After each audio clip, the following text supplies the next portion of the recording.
ಜಿಲ್ಲಾಧಿಕಾರಿ ಹೆಸರು ಬಳಸಿ ಹಣಕ್ಕೆ ಬೇಡಿಕೆ ಇಟ್ಟಂತ ಆರೋಪ. ಬೆಂಗಳೂರು ಗ್ರಾಮಾಂತರ ಜಿಲ್ಲಾಧಿಕಾರಿ ಹೆಸರನ್ನ ದುರ್ಬಳಕೆ ಮಾಡಿಕೊಳ್ಳಲಾಯಿತಾ?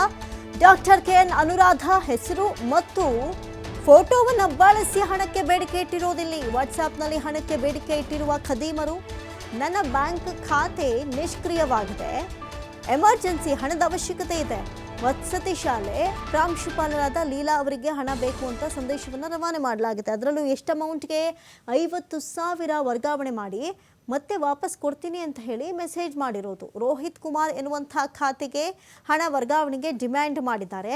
ವಿಚಾರ ತಿಳಿತಾ ಇದ್ದಂತೆ ಎಚ್ಚೆತ್ತುಕೊಂಡಂಥ DC doctor KN Anuradha Vishwanathapura police ಠಾಣೆಗೆ ದೂರನ್ನು ಕೊಟ್ಟಿದ್ದಾರೆ. ಜಿಲ್ಲಾಧಿಕಾರಿಗಳಿಂದಲೇ ಕೂಡ ಈ ಒಂದು ದೂರನ್ನು ಕೊಟ್ಟಿರುವಂಥದ್ದು. ನೋಡಿ, ಈ ಸೈಬರ್ ಕ್ರೈಮ್ ಅಪರಾಧಗಳು ಎಷ್ಟರ ಮಟ್ಟಿಗೆ ಆಗ್ಬಿಟ್ಟಿದೆ ಅಂತ ಹೇಳಿದ್ರೆ, ಈ ಡಿಸಿಗಳನ್ನು ಬಿಡ್ತಾ ಇಲ್ಲ. ಜಿಲ್ಲಾಧಿಕಾರಿಯ ಹೆಸರು, ಫೋಟೋಗಳನ್ನು ಬಳಸಿ ಈ ರೀತಿಯಾಗಿ ಹಣಕ್ಕೆ ಡಿಮ್ಯಾಂಡ್ ಮಾಡಿಟ್ಟಿರುವಂಥ ಆರೋಪ. ಈಗ ಬಹಳಷ್ಟು ಗಮನಿಸ್ತಾ ಇದ್ವಿ, ಈ ಫೇಸ್ಬುಕ್ಗಳಲ್ಲಿ, ಇನ್ಸ್ಟಾಗ್ರಾಮ್ಗಳಲ್ಲಿ, ವಾಟ್ಸಪ್ಗಳಲ್ಲಿ ನಂಬರು, ಫೋಟೋ, ಡಿ ಪಿಗಳನ್ನ ಚೇಂಜ್ ಮಾಡಿಕೊಂಡು ಈ ರೀತಿಯಾಗಿ ಈ ಫೇಕ್ ಅಕೌಂಟ್ಗಳಿಂದ ಮೆಸೇಜ್ ಮಾಡಿ ಹಣಕ್ಕೆ ಬೇಡಿಕೆ ಇಟ್ಟಂತಹ ಅನೇಕ ಕಥೆಗಳನ್ನು ನೋಡ್ತಾ ಇದ್ವಿ. ಈಗ ಡಿ ಸಿಯನ್ನು ಬಿಟ್ಟಿಲ್ಲ, ಜಿಲ್ಲಾಧಿಕಾರಿ ಹೆಸರನ್ನು ಬಳಸಿ ಹಣಕ್ಕೆ ಬೇಡಿಕೆ ಇಟ್ಟಿರುವಂತಹ ಆರೋಪ ಕೇಳಿ ಬರ್ತಾ ಇದೆ. ಸ್ವತಃ ಜಿಲ್ಲಾಧಿಕಾರಿಯವರೇ ಈ ಬಗ್ಗೆ ಕಂಪ್ಲೇಂಟ್ ಕೊಟ್ಟಿದ್ದಾರೆ.